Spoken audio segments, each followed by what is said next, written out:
기도하겠습니다.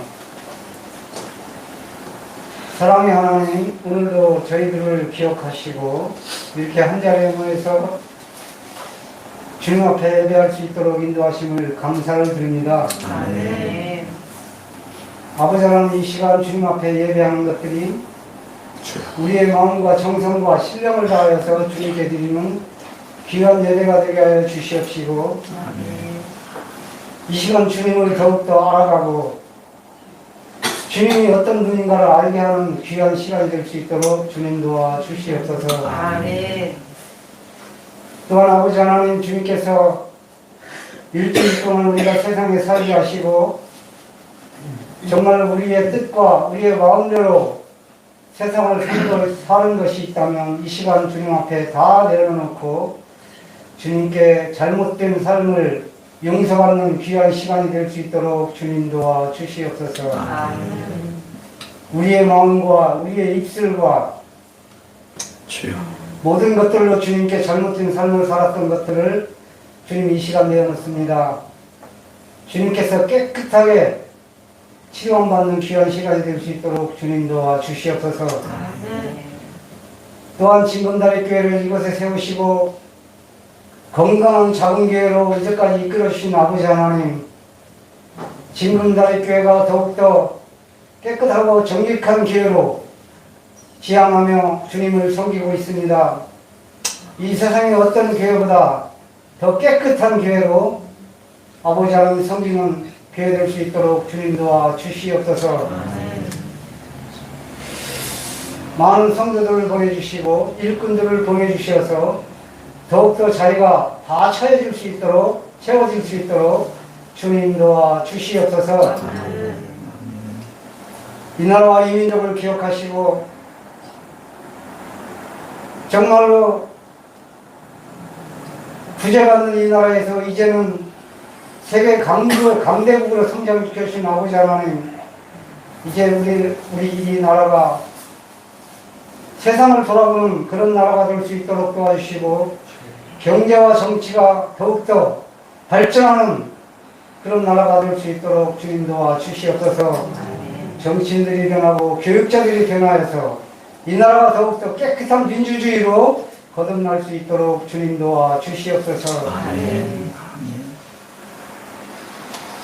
세계가 기근으로 허덕이고 있습니다. 질병과 고통과 많은 죄로 고생당하는 우리 형제자매 자매들이 있습니다. 주님 기억하시고 그들에게도 주님의 손길이 닿아서 주님의 치료함과 주님의 거룩함이 나타날 수 있도록 주님 도와 주시옵소서.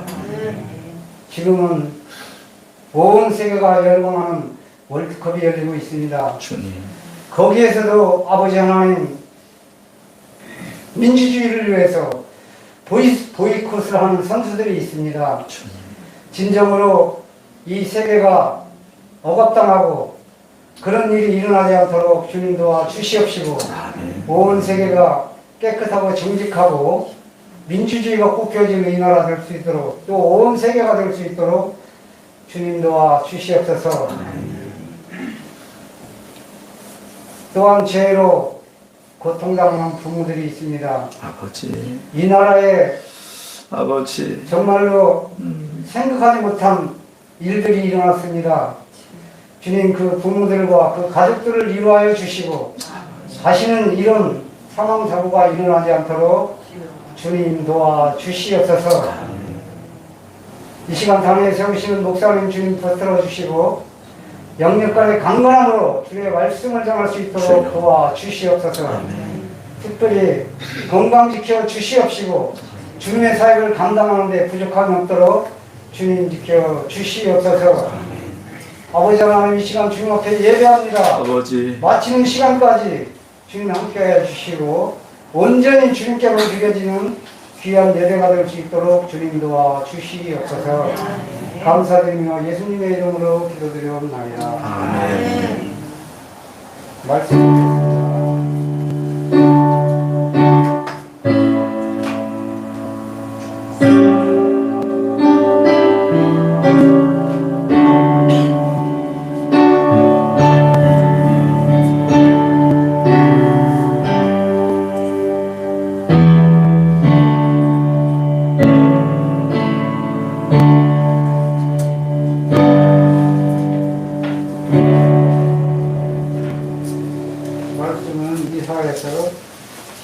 11장 1절에서 10절 말씀입니다. 구약성경 981페이지입니다. 이사에서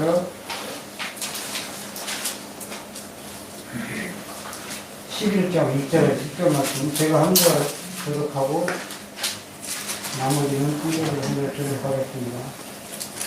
이새의 줄기에서 한 싹이 나며 그 뿌리에서 한 가지가 나서 결실할 것이요 그의 여호와의 영도 지혜와 총명의 영이요 의학과 전능의 영이요 지식과 여호와를 경외하는 영이 강림하시리니 그가 여호와를 경외함으로 즐거움을 삼을 것이며 그의 눈에 보이는 대로 심판하지 아니하며 그의 귀에 들리는 대로 판단하지 아니하며 공의로 강한 자를 심판하며 정직으로 세상에 경솔한 자를 판단할 것이며 그의 입의 막대기로 세상을 치며 그의 귀의 기운으로 악인을 죽일 것이며 공의로 그의 허리띠를 삼으며 성실로 그의 몸을 따로 삼으리라. 그때 그의 이리가 영과 함께 살며 흠없는 어린 염소와 함께 누우며 송아지와 어린 사자와 살진 짐승이 함께 있어 어린아이에게 끌리며 암수와 곰이 함께 먹으며 그것들의 새끼가 함께 엎드리며 사자가 소처럼 풀을 먹을 것이며 젖먹는 아이가 독사의 구멍에서 장난하며 젖된 어린아이가 독사의 물에 손을 넣을 것이라. 내 거룩한 산 모든 곳에서 해의 등도 없고 상한도 없을 것이니 이는 물이 바다를 덮은 같이 여호와를 아는 지식이 세상을 충만할 것이니라. 함께 읽겠습니다. 그날에 이새의 뿌리에서 한 싹이 나서 하늘의 빛으로 살 것이요 열방이 그에게로 돌아오리니 그가 거한 곳이 영화로우리라. 아멘. 우리 시간에 교제하는 시간입니다. 우리 옆에 분하고 또 뒤에 분하고 인사합시다. 잘 오셨습니다. 네, 오늘은 우리 김영도 어르신이 오늘 연세가 90이 훨씬 넘으시는데 옛날에 은행장까지 하신 분이세요. 똑똑하신 분인데 천주교 신자셨는데 이제는 못 나가시는 건 교회로 오셨네요. 반갑습니다, 어르신. 감사합니다. 예. 그리고 준혜도 오랜만에 왔고, 그래. 또 어제 결혼한 우리 손혜준 자매도 왔습니다. 예. 다시 한번 환영합시다. 환영합니다. 네, 반갑습니다. 잘했습니다. 잘 될 겁니다. 우리 형제 함께 사는 거 합시다.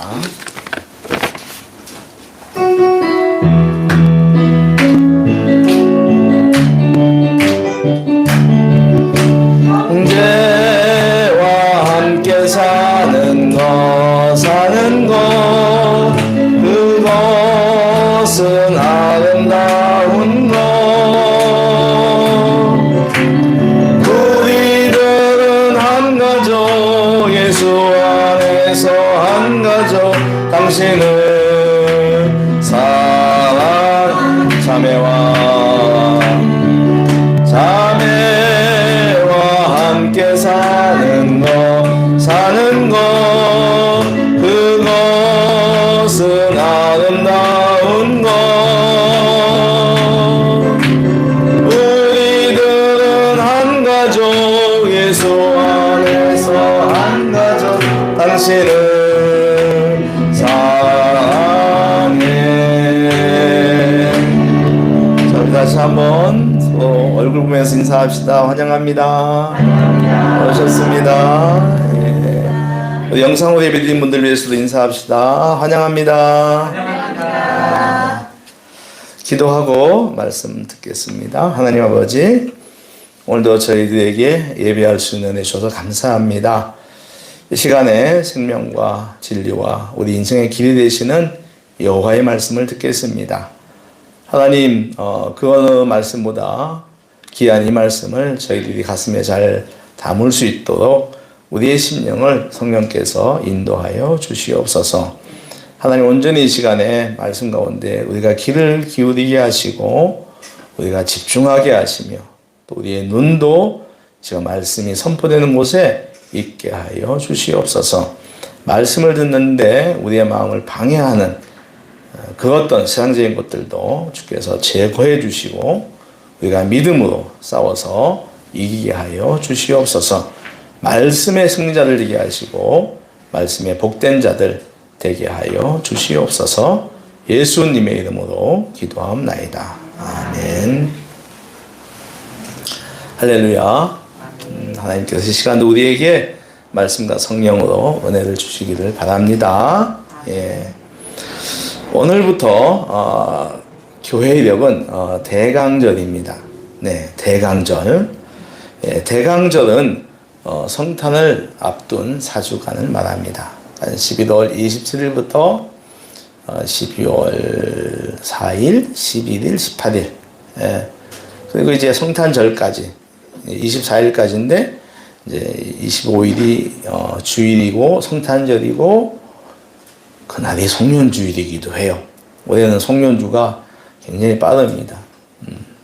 그래서 오늘부터 우리가 이제 대강절로 지키면서 대강절이 우리에게 주는 것들이 있죠. 아기 예수님의 탄생을 기억하고 또 축하하고 다시 오실 예수님을 기다리는 절기가 바로 대강절입니다. 아기 예수님 태어난 거 기억하고 재림하실 예수님을 기다리는 것, 이것이 중요하죠.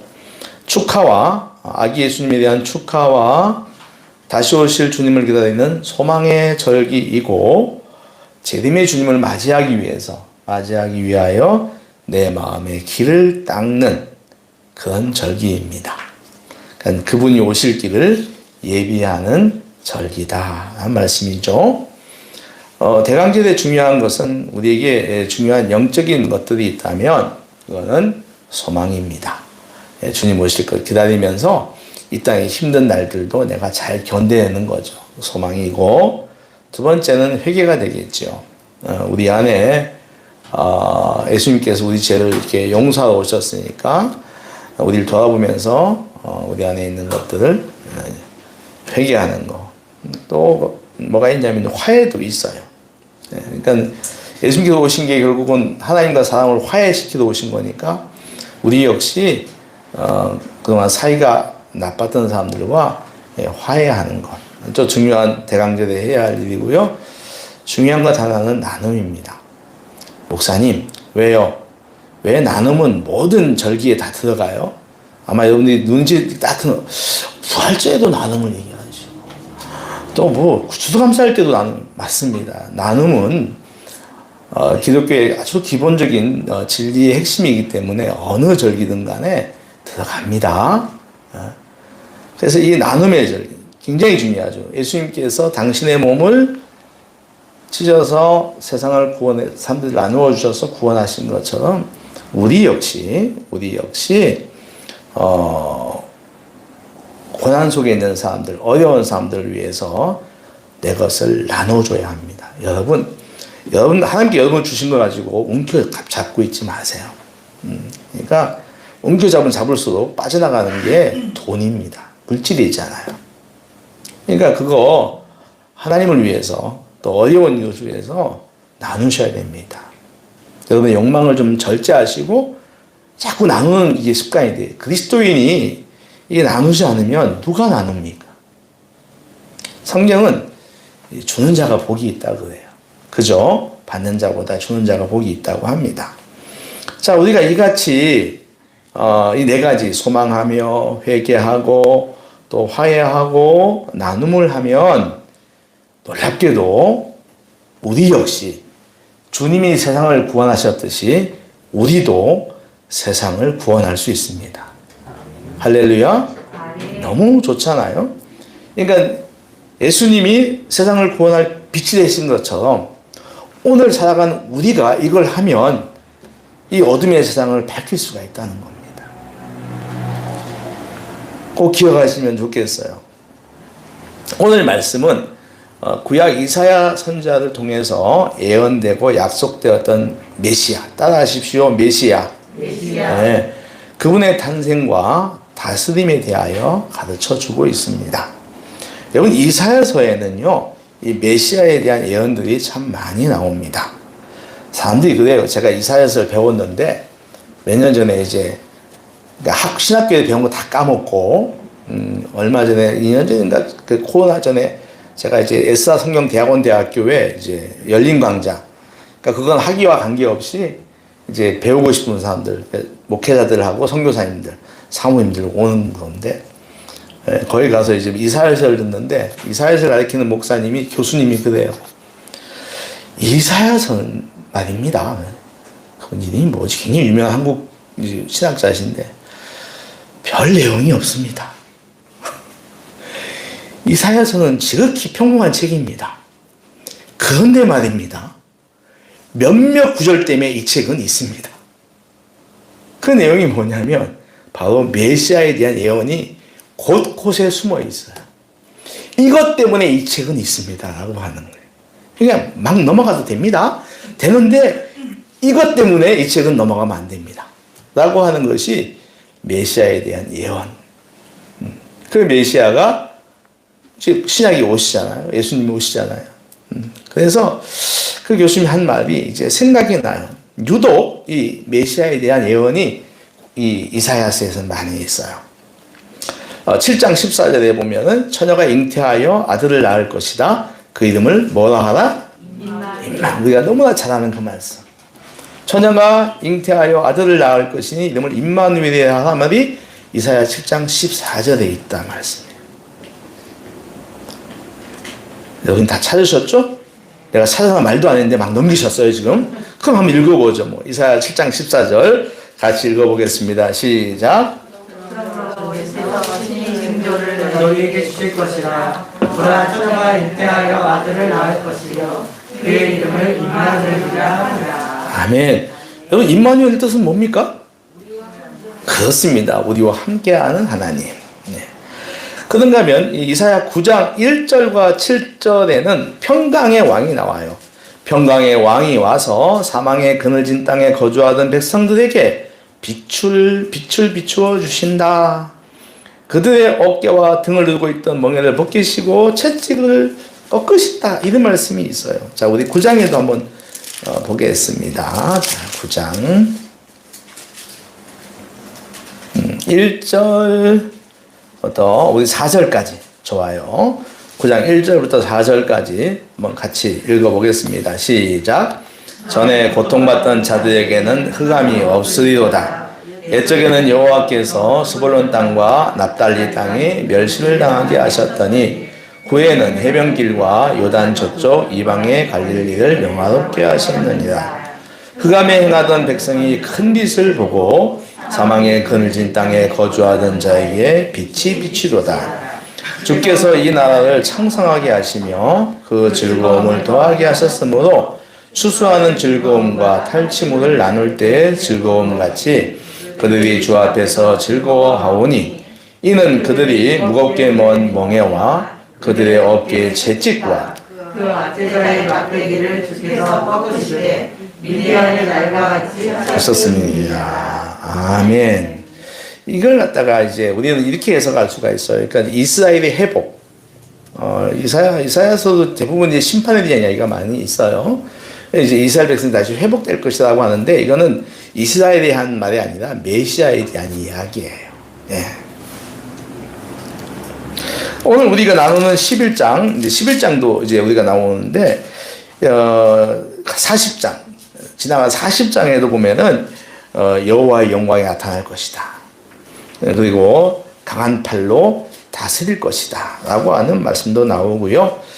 오늘 우리가 보는 11장에는 메시아가 태어날 것과 그분이 통치할 것, 그리고 그 통치의 모습이 어떠한지에 대하여 이야기를 하고 있습니다. 먼저 한번 따라 해보시겠습니까? 메시아의 강림과 통치. 미디안의 강림과 통치. 탄생에 대한 이야기가 나오는데 오늘 이사야는 2세의 줄기에서 한 싹이 나오고 2세의 줄기에서 한 싹이 나오고 그 뿌리에서 한 가지가 나와 결실할 것이라고 말합니다. 여러분 이새가 누군가요? 네, 다윗의 아버지입니다. 맞습니다. 줄기, 싹, 뿌리는 그의 가문을 말합니다. 즉 그의 가문에서 다윗의 자손 중에서 그리스도가 탄생할 것이라는 말씀이지요. 메시아가 다윗의 가문에서 나온다는 이 예언은 하나님이 다윗과 맺으신 언약의 성취로 예수 그리스도가 그의 가문에서 태어날 것을 의미합니다. 이사야는 앞에서 여러 번 아까 제가 말씀드린 것처럼 메시아의 탄생을 말했습니다. 7장에 보니까 임마누엘, 그죠? 9장에는 어깨에 정사를 메고 태어날 아기, 그런 거죠. 4장 2절을 또 보면 그날의 여호와의 싹이 아름답고 영화로울 것이요 그 땅의 소사는 이스라엘의 피난한 자를 위하여 영화롭고 아름다울 것이다 라고 싹에 대하여도 말합니다. 근데 여러분 여기에 등장하는 줄기, 또 싹, 뿌리, 가지에 공통점이 있습니다. 그게 뭘까요? 그것은 작고 그래서 부러지기가 쉽다는 것입니다. 그러니까 줄기도 작죠? 싹도 그렇습니다. 뿌리도 그렇고 가지도 그래요. 그러니까 작고 부러지기가 쉽다는 것입니다. 그런데 이 성경을 이사야서를 보면은 여기에 비해서 대적자, 하나님의 대적자들에 대하여는 강하게 묘사를 합니다. 우리 본문 앞에 있는 10장 33절과 34절을 한번 보겠습니다. 33절과 34절 10장입니다. 같이요. 시작. 그러나 주 만군의 여호와께서 협력한 위력으로 그 가지를 꺾으시리니 그 장대한 자가 찍힐 것이요 그 높은 자가 낮아질 것이며 새로운 그 빽빽한 숲을 베시리니 레바논이 권능 있는 자에게 배임을 당하리라. 그러니까 여기 보니까 장대한 자가 나와요. 장대한 자가 찍히고 빽빽한 숲이 베어질 것이라고 말합니다. 그러니까 이 대적자들은 아주 강한 어떤 모습을 말하죠. 거기에 비하여 이 그리스도를 표현하는 것은 작습니다. 53장 2절 우리가 너무 잘 아는 53장 2절 보니까 예수님을 뭐라고 그래요? 그분은 연한 순 같고 마른 땅에 나온 뿌리 같아서 고운 모양도 없고 풍채도 없은즉 우리가 보기에 흠모할 만한 것이 한 개도 없다. 볼품없다는 것입니다. 그뿐 아닙니다. 이 오늘 나오는 이 그리스도의 육신의 조상인 이새 역시 별 볼 일이 없었어요. 사무엘상 18장 18절을 보면은 다윗이 사울에게 이런 말을 합니다. 다윗이 사울에게 이런 이야기를 해요. 내가 누구며 이스라엘 중에 내 친속이나 내 아버지의 집에 무엇이 있기에 내가 왕의 사위가 되겠습니까? 그러니까 사울이 다윗을 갖다 사위 삼으려고 하니까 다윗이 이렇게 말하는 거예요. 우리 집에 뭐가 있길래 우리 집에 뭐 잘난 게 있어서 나를 갖다 사위 삼으려고 하십니까? 라고 반문을 하는 거죠. 이새의 집은 지극히 평범했습니다. 이새 역시 사무엘이 그의 아들들 가운데 한 명에게 사울의 뒤를 이을 왕으로 세우기 위해 기름 부어 왔을 때 아들들을 쭉 순서대로 소개를 하지 않습니까? 예. 근데 아예 다윗은 제쳐둡니다. 그는 하나님의 뜻을 모르죠. 이 이새는 하나님의 뜻을 모르는 거예요. 모르고 그냥 잘생긴 아들들, 예. 제일 먼저 첫째, 장남, 외모가 출중한 아들들만 챙기고 그저 어리고 약한 다윗은 제일 막둥이잖아요. 아예 빼버리는 거예요. 여러분 세상살이에 이 사람 충실한 사람입니다. 그렇죠. 세상의 가치관을 갖고 있는 사람이에요. 뭐 장남이고 잘생기고 그러니까 이제 되는 거예요. 그러나 여러분 세상살이에 눈이 멀면 세상 가치관에 빠져 있으면 영적으로는 눈이 멀 수밖에 없습니다. 여러분 세상살이에 급급하고 세상살이에 묶여 있으면 영적으로 눈이 멀 수밖에 없어요. 오늘 그 이사야가 다윗의 뿌리라고 하지 않고 이새의 뿌리라고 하는 것에서는 이유가 있습니다. 그의 가문은 예수께서 태어나실 때 매우 쇠락했어요. 왕가의 명예는 이미 사라졌습니다. 다윗 왕의 왕가의 명예 다 없어졌어요.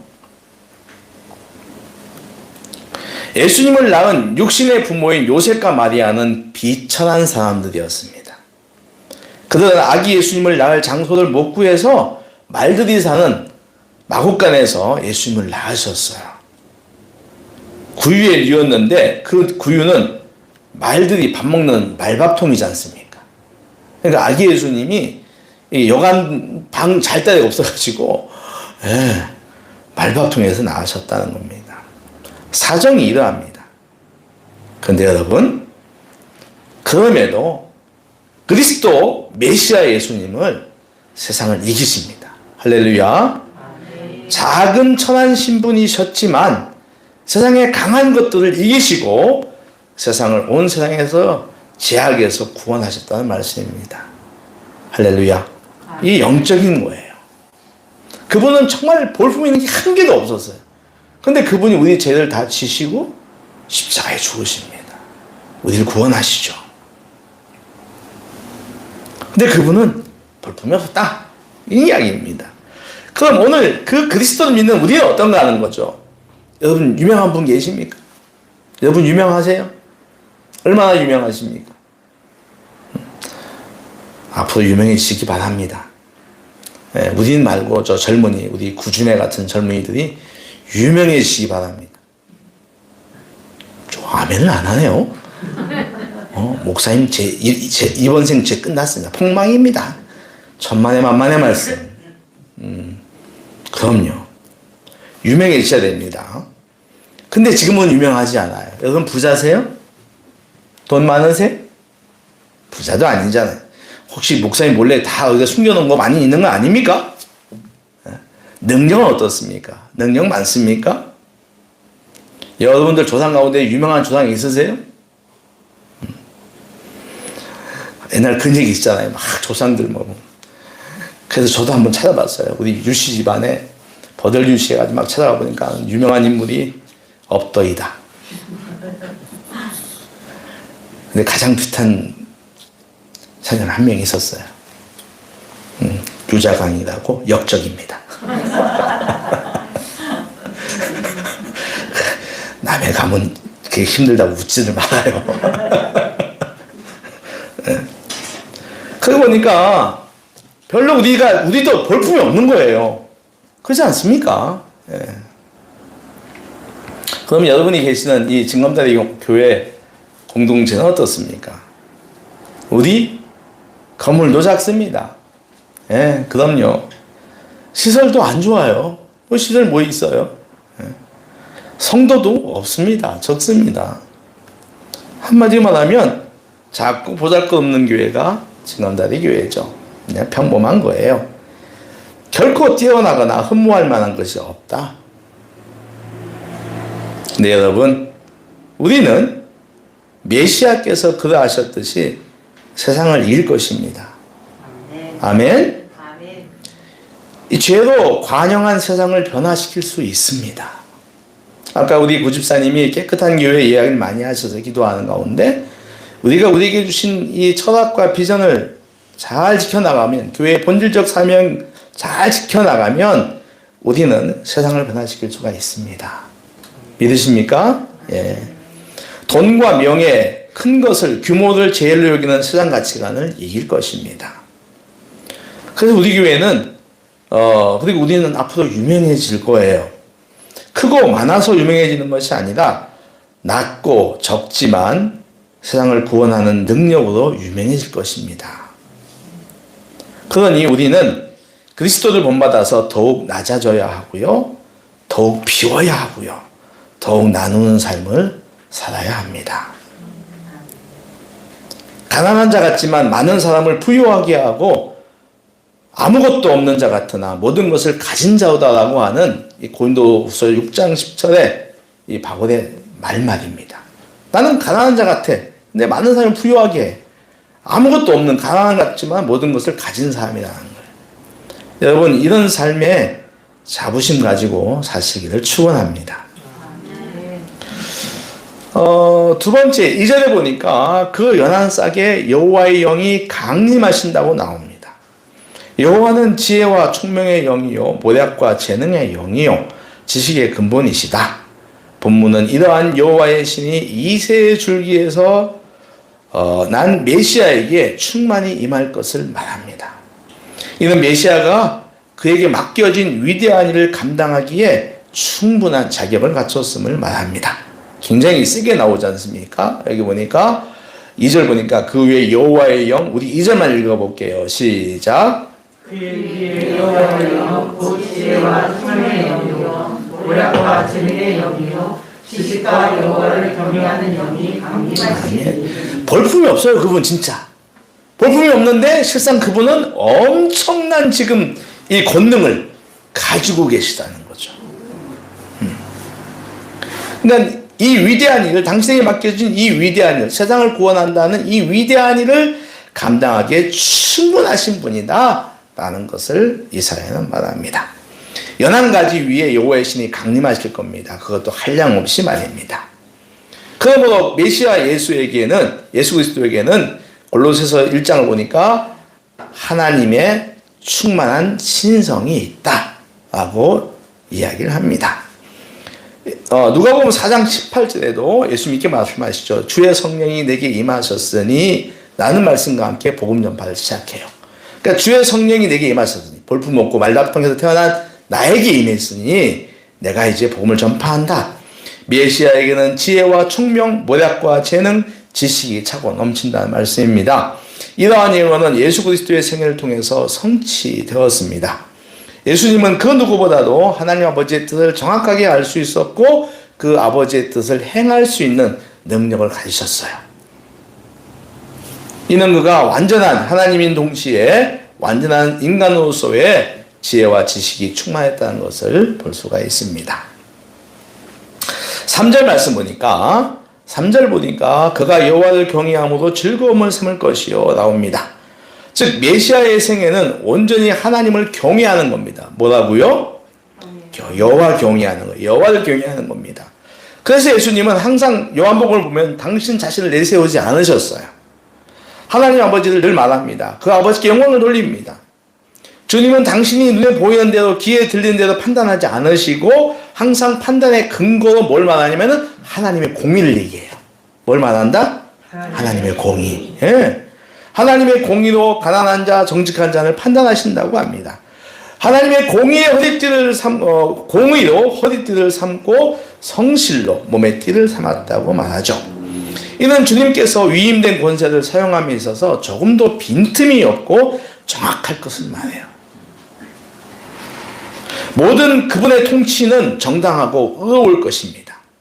그는 사람들이 일반적으로 그랬듯이 그 눈에 보이는 대로, 즉 외모로 판단하지 않고 귀에 들리는 대로, 즉 사람들이 말하는 대로 판단하지 않으실 겁니다.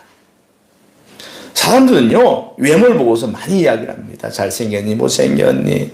아이고 저는 참 이번에 월드컵을 보면서 세상에 우리나라 조규성 선수가 후반전에 들어왔는데 저는 그 친구가 잘생겼다는 것을 옛날부터 알고 있었어요. 그런데 그 후반전 20몇 분 나타났는데 얼굴이 잘생겼다고요. 세상에서 난리가 났답니다. 그 전까지는 글 따르는 뭐 인스타그램에 팔로워가 2만 명이었는데 지금 60만 명이 됐다네. 빨리 얼굴 뜯어 고치십시오. 여러분 고치십시오. 세상에 이런 근데 이게 하나님이 원하시는 거 아닌데 세상은 자꾸 눈에 보이는 대로 갑니다. 근데 하나님께 보면 하죠. 나는 외모로 판단하지 않는다고 말합니다. 근데 우리는 뭐 이제 고쳐도 소용없어요. 원판이 이제 됐어요 이제. 예. 근데 어제 말해요. 아이 참. 제가 어제 화장했지 않습니까? 예. 되게 재밌더라고. 눈썹을 막 어떻게 하더니 원래 저희 집안에 눈썹이 얇습니다. 잘 안 보여요.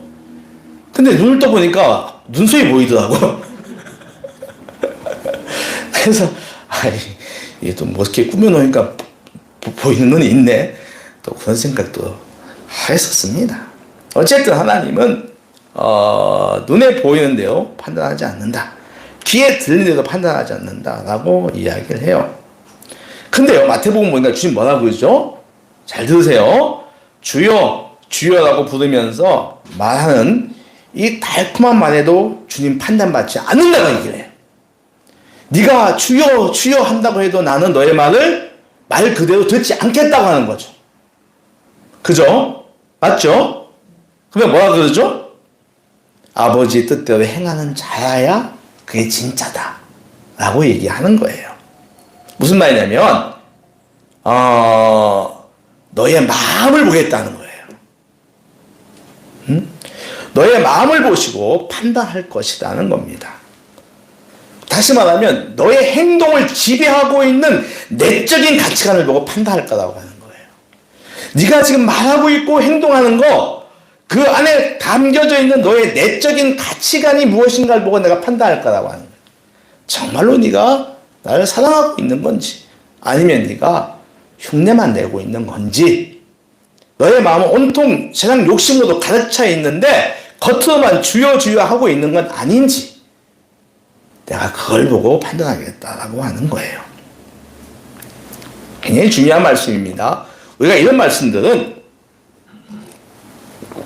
묵상을 자주 해야 됩니다. 그럼 이런 거죠.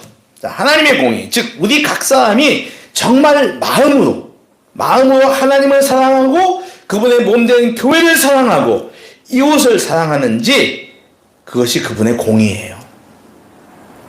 그걸로 판단합니다. 세상으로 판단하는 것이 아니라 믿음으로 판단하는 거니까요. 오늘 본문 4절에서 공의로 가난한 자를 심판하시고 5절에서는 그 공의로 몸과 허리를 두르고 그것이 그의 명예가 될 것이다. 그는 세상에서는 가난하지만 심령이 가난한 자를 편들고 변화하는 판단을 하실 것입니다. 시편 72편을 보면은 그가 백성을 공의로 재판하며 가난한 자의 억울함을 풀어주며 궁핍한 자를 구원하며 압박하는 자를 꺾으실 것이다 라고 말해요. 그 메시아는 누가 진짜 겸손한지 그렇지 않은지 교만한지 겸손한지 판단하시고 교만한 자를 입에 막대기로 쳐서 파멸에 이르게 하실 것이고 입술의 기운으로 악인들을 죽일 것이라고 오늘 4절의 이야기예요. 4절 읽어보겠습니다. 자, 4절 시작. 공의로 가난한 자를 심판하며 정직으로 성령의 겸손한 자를 판단할 것이며 그의 입에 막대기로 숫장을 치며 그의 입술의 기운으로 악인을 죽일 것이며 이렇게 하실 거라는 거예요. 5절에도 공의로 허리띠를 삼으며 성실로 그의 몸에 띠를 삼으리라 라고 이야기를 해요. 자, 그러면 이제 그분이 다스릴 나라 이같이 볼품없는 분이지만 완벽한 통치자이신 예수 그리스도 메시아가 다시 다스릴 그 나라는 어떤 것인가를 6절부터 10절까지는 말하고 있습니다. 그 나라를 간통하는 가치가 무엇일까요? 6절부터 10절까지 한번 하나의 예를 들어보면 이런 겁니다. 따라하세요. 살육이 없는 세상. 이리와 어린 양이 함께 삽니다. 표범과 염소가 함께 눕습니다. 송아지와 어린 사자와 살진 짐승이 함께 있어 같이 놉니다. 암소와 곰이 함께 먹으며 사자가 소처럼 풀을 뜯을 것이고 젖먹이가 독사의 구멍에 손을 넣어 장난을 합니다. 육식동물들이 자기들의 먹잇감인 초식동물과 같이 산다고 하는 것입니다. 여러분 이게 이보다 더 큰 평화가 어디 있습니까?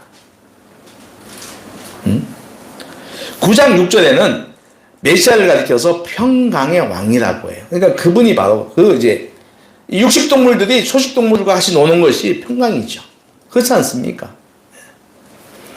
오늘 나오는 이 평강에는 두 가지 내용이 있어요. 그건 조화와 상생인데 이리가 어린 양과 함께 평화롭게 거한다라는 상징적인 약속들 가운데 있습니다. 표범은 어린 염소를 찢지 않을 뿐 아니라 어린 염소와 함께 누울 것입니다. 표범과 염소의 어린 새끼가 함께 누우며 사이좋게 지내도록 길들여질 것입니다. 사자는 더 이상 개걸스럽게 먹지 않고 소처럼 풀을 먹을 것입니다. 독사는 독을 뿜어내지 않고 그렇기 때문에 부모들은 아이들이 독사와 장난하도록 내버려 둘 것이다 라는 말입니다. 여러분 이 사실을 진심으로 받아들이는 자들, 믿음으로 받아들이는 자들은 변화될 것입니다. 예수의 복음은 사람의 성질을 변화시켜요. 따라하세요. 예수의 복음은 사람의 성품을 변화시킨다. 아주 사납고 난폭한 성질을 가진 사람들이 그리스도의 은혜로 말미암아 그 기질이 바뀐다는 것입니다. 그리하여 그들은 아주 온유해져서 전에는 쉽게 공격했던 사람들과 사랑하면서 살게 되는 거예요. 그러므로 세상의 온유한 자를 질밟던 자들이 그들처럼 온유해진다는 겁니다. 그리스도의 복음을 믿는 자들. 그야말로 성경들을 표현하면 칼을 쳐서 보습을 만드는 일들이 그리스도를 믿는 자들에게 일어나는 거죠. 또 있습니다. 메시아는 자신의 양떼들이 서로를 멸망당하지 않도록 보살피십니다. 밖에 있는 원수들이 그들을 괴롭히지 못하도록 보호하시는 겁니다. 메시아는 자기 백성을 눈동자처럼 지키시고 파수꾼처럼 지켜주신다고 합니다. 이리로부터 표범, 사자, 곰, 독사로부터 안전하게 지켜주신다는 거죠. 그의 백성들은 악에서뿐만 아니라 악의 두려움에서 구원받을 것이다. 원수의 목전에서 생명을 위협받는 상황이 된다 해도 두려워하지 않을 것이다. 왜냐하면 그분이 안전하게 지켜주신 것을 믿기 때문이다 라고 하는 거죠. 우리 9절 말씀 읽어볼까요? 우리 9절 말씀 한번 읽어보겠습니다. 11장 9절 말씀 시작. 내 거룩한 산 모든 곳에서 해됨도 없고 사함도 없을 것이니 이는 우리 바다를 덮은 것 같이 여호와를 아는 지식이 세상에 충만할 것이니라. 아멘. 그러니까 하나님의 거룩한 산 모든 곳에서는 해도 상함도 없을 것이다. 여기서 하나님의 거룩한 산은 시온산 예루살렘을 말하죠. 이는 메시아에 의한 완전한 구원, 완벽한 구원을 말해요. 이것이 비전이며 꿈입니다. 그리하여 물이 바다를 덮은 같이 여호와를 아는 지식이 온 세상에 충만해질 것입니다. 여기서 나오는 여호와의 지식을 아는 것은 여호와를 경외함으로 마음으로 그를 기뻐하는 거죠. 하나님을 경외함으로 그 마음에, 우리들 마음에 기쁨이 있다는 것입니다. 즉 하나님을 사랑하여 그 법을 온전히 지키고 섬기는 것입니다. 세상 모든 곳에 하나님을 아는 지식이 충만할 것입니다. 이 하나님을 아는 지식이 많으면 많을수록 평화롭고자 하는 마음도 커집니다. 이 지식은 사람들 속에 있는 분노, 폭력, 적개심 등을 소멸시킬 것입니다. 피비린내 나는 전쟁의 살육은 더 이상 없을 것입니다. 자기 탐욕을 위해서 남을 죽이거나 속이는 일도 없을 것입니다. 자기 욕심을 위하여 남을 모함하고 미워하는 일도 없을 것이고 남과 비교하여 시기하거나 절망하는 일도 없을 것입니다. 오히려 양이 이리와 같이 살듯이 표범이 염소와 함께 살듯 모두가 더불어 함께 잘 살게 될 것입니다. 한번 따라 하시죠. 더불어 함께 모두가 잘 살게 된다. 예, 서로가 사랑으로 겸손하며 사랑으로 용서하며 사랑으로 나누며 사는 거죠. 이것이 하나님의 나라입니다. 말씀을 정리하겠습니다. 10절은 이새의 뿌리에서 난 메시아가 모든 사람의 깃발로 설 것이고 열방의 백성이 그에게로 돌아오며 그가 거룩한 곳을 영화로울 것이 그가 거한 곳은 영화로울 것이라고 말합니다. 이제 세상을 덮는 여호와를 아는 지식은 자연스럽게 열방으로 퍼져가는 거예요. 어디 퍼져간다? 열방으로. 예. 그리하여 메시아로 인하여 세상의 모든 나라 백성들이 돌아오고 그들이 영화로워질 것입니다. 예수 그리스도의 복음은 지구의 모든 민족에게 전파되어 그의 모든 백성들을 모아서 영화롭게 할 것이라고 하는 겁니다. 이는 메시아가 이룰 그의 나라의 구원의 완성을 말합니다. 오늘 우리는 2022년도 대강절을 시작합니다. 이사야가 전한 말씀을 통해 재림의 주를 우리는 기다립니다. 그분은 여호와의 신으로 충만하며 완벽한 공의로 다스릴 것입니다. 그에게는 세상 같은 무전유죄는 결코 없습니다. 오로지 그분에 대한 믿음의 유무만 있는 것입니다. 그분을 믿느냐 믿지 않느냐만 중요하다고 하는 겁니다. 오늘 우리가 살고 있는 세상은 부조리가 판치고 있습니다. 진리보다는 거짓이 득세하고 가진 자들의 겸손보다 교만이 판을 치고 있고 비움보다는 채움이 판을 치고 있습니다. 정의는 보이지 않습니다. 불법과 편법이 득세합니다. 가진 자는 더욱 가지려 악을 쓰고 없는 자는 이로 말미암아 더욱더 초라해지고 있습니다. 마음의 중심보다 외모에 따라 판단을 합니다. 이로 인하여 수많은 사람들이 절망하고 쓰러지고 있습니다. 심지어는 스스로 목숨을 버린 사람도 정말 많습니다. 지난 중간 또 있었죠. 어디? 엄마하고 아들인가요? 죽은, 이렇게 며칠 한참 있다 발견된 거. 다 세상에서 낙오된 사람, 세상 가치관대로 살다가. 그러니 어떻습니까? 이 땅에 우리나라에 정말 주님이 다스릴 날이 와야 되지 않겠습니까? 동의하십니까? 그럼요. 우리는 소망하는 거예요. 그리고 말입니다. 그리스도의 통치를 소망하는 사람은, 그분이 오실 날을 소망하는 사람은 오늘 우리가 당하고 있는 고난이나 부조리, 불편한 환경에 대하여 절망하지 않습니다. 오히려 그날을 기다리며 인내합니다. 밤이 깊을수록 새벽은 가까우니까요. 옛날 저 김영삼 대통령이 뭐라고 했죠? 당모가지를 비틀어도 새벽은 온다? 뭐 그런 얘기. 어둠이 깊을수록 새벽이 온다? 아침이 온다? 뭐 그런 얘기 비슷한 것 같지 않습니까? 비록 지금 어둠이 득세하는 것 같이 보이지만 주님의 빛은 이미 시작되었습니다. 그 빛이 어디 있어요? 따라하십시오. 우리가 그 빛이다. 그럼요. 우리가 어둠에 비친 거예요. 어둠을 밝히는, 세상의 부조리, 탐욕을 밝히는 작은 빛인 것이죠. 근데 여러분, 우리가 거짓하고 탐욕하고 하면 되겠습니까? 안 되겠죠. 여러분, 우리 구주께서 다시 재림하여 오실 줄로 믿습니다. 그날에 우리를 영광으로 이끄실 겁니다. 그날을 소망하며 오늘 시작되는 대강절 정말 영적으로 더 성숙해지고 주님과 함께하는 그런 축복의 절기 되시기를 주의 이름으로 축원합니다. 하나님 아버지 감사합니다. 저희들에게 또 아버지 하나님께서 귀한 말씀 주셨습니다. 하나님 말씀 잘 듣고 들은 말씀 잘 기억하며 이 말씀이 우리에게 도전이 되게 도와주십시오. 하나님 저희들 가운데 이 대강절이 주는 아버지 영성들, 또 오늘 본문을 통해서 저희에게 가르쳐주는 이 말씀들, 특별히 성도들이 어두운 세상에서 비친 것을 알게 하시고, 하나님 정말 우리가 먼저 정결하며 또 우리가 더 낮아지며 또 우리가 가지고 있는 것 더 많이 나눌 수 있는 그런 아버지 대강절 절기가 되게 하여 주시옵소서. 예수님의 이름으로 기도하옵나이다. 아멘. 104장 찬송가 하겠습니다.